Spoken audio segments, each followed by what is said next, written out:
Welcome again. This is the video 5 of Indian Constitution. Let's just rush up with the chapter further. In the earlier video, we saw how the central government is, vested upon the different people or different designation, which is legislature, executive, and judiciary. Now let's see how the state government, performs the functions. The head of the state government is the governor of the state. Again, the governor also has got three wings who carry out the administration in the state. They are legislature, executive, chief minister and the council of ministers are there, and judiciary, which is the high court. For legislature, who performs the functions? State government, that is legislative assembly, which is also called Vidhan Sabha or Vidhan Parishad. Okay. For the executive chief minister and council of ministers are there. Then below them is the local administration. Again, the local administration, or we can say the administration at the root level. Okay, that is performed by the panchayat in the villages and by the municipal corporations and municipal boards in the cities and metro cities. Then there is judiciary at the state level, which is the highest court in the state, that is a high court. Below the high court there is district court, and below the district court, that is subordinate court. So you understood, this is the table. It is very important. You must draw this table in your fair books. Both the tables are on different pages. Central government table on a different page and state government table on a different page. It is very important to remember. Now, federal state. India is a federal state. There is distribution of subjects on which the central or the state government can frame laws. There are three such lists. Union list, which is at the central, which is rested or for which the rules and regulations are framed by the central government. Then there is a state list, for which obviously, as the name suggests, the rules and regulations are made by the state. And then there is a concurrent list. Laws framed by the central government are applicable to the entire nation. As I told you in the beginning of the earlier video, earlier table, that whatever laws are framed by the central government are to be followed by everyone. Now I'll give you an example. For example, just now, recently we are facing, in fact, the pandemic, and on that, whatever rules were framed by the parliament were executed by the prime minister. Okay. Now, what were those laws or rules which were imposed on us? We were under complete lockdown for maybe say 2 or 2.5 months. Okay. Then further, as the situation came under control, government or the central government, okay, started releasing or resting some powers in the hands of state government. But whatever the rules were decided by the central government were to be followed by the whole nation. Then after that came the unlock 1, unlock 2. Okay. Now unlock also was dependent, or were the rules regarding that were given in the hands of the state government. So the state government, the state list, issued different rules which were to be followed by different their own states. For example, Gujarat government released some rules which were to be followed by the people of Gujarat. In the same way, different state governments must have released different rules for the people of their state.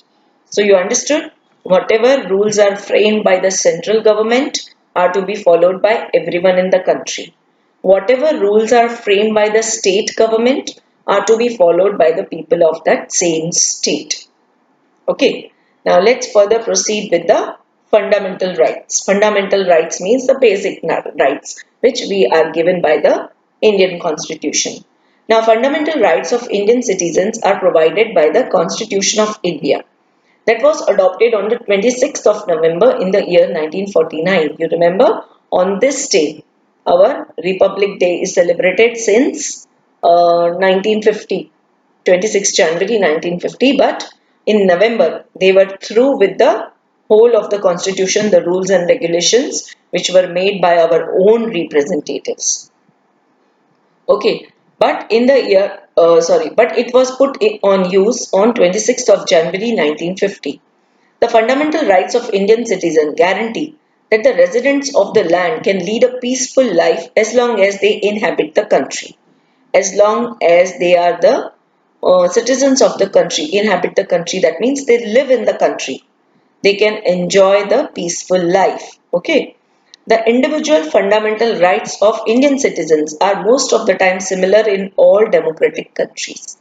Whatever fundamental rights we have got as Indians, most of them are same in other democratic countries as well throughout the world. Now let's see what are those rights. The individual fundamental rights to Indian citizens include the following: equality before the law, freedom of religion, equality before the law. That means law has to be followed by everybody in the country. Every citizen is responsible to follow all the rules and regulations.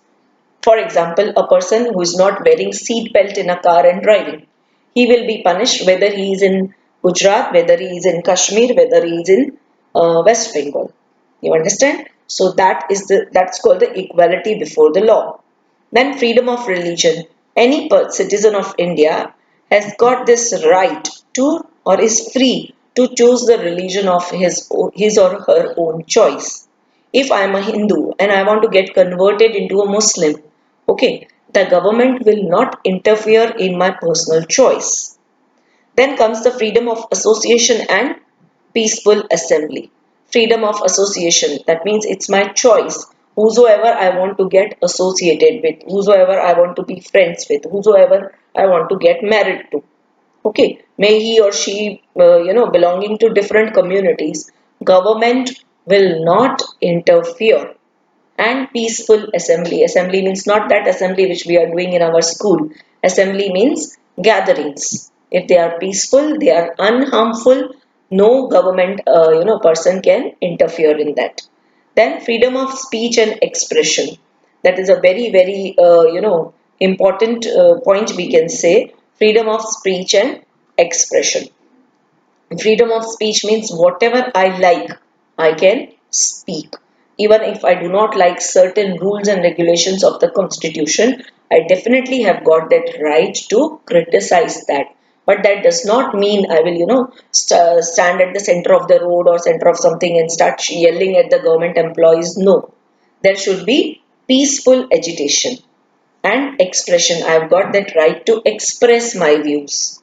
Then right to constitutional remedies for the protection of civil rights. Right to constitutional remedies means if any of these fundamental rights are not practiced, or if anybody is stopping me from practicing these fundamental rights, I definitely have got the right to seek protection, to get protection from the police, from the cops. Okay, that is called right to constitutional remedies for the protection of civil rights.